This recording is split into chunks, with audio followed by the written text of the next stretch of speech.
దానియేలు అద్భుతం కాదా? నేను నా దేవుని దృష్టికి నిర్దోషిని గనక, హల్లెలూయా, నీ దృష్టిలో నేను ద్రోహం చేశా, అదిగో వాళ్ళ దృష్టిలో నేను ఏదో పెద్ద ద్రోహం చేశాను అంటున్నారు. మీరందరూ ద్రోహం చేసి నన్ను జైల్లో పెట్టారు, గుహలో వేసారు.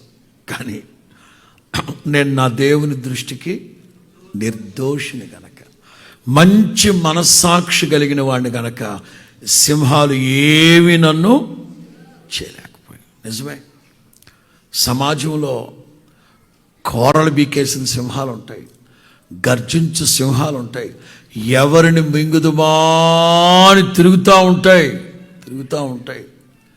ఎవరు దొరుకుతారా అప్పనంగా మింగేద్దామని తిరుగుతూ ఉంటాయి కొన్ని గర్జించు సింహాలు. అవి మనల్ని ఏమీ చేయకుండా అక్కడ పడి ఉండాలి అంటే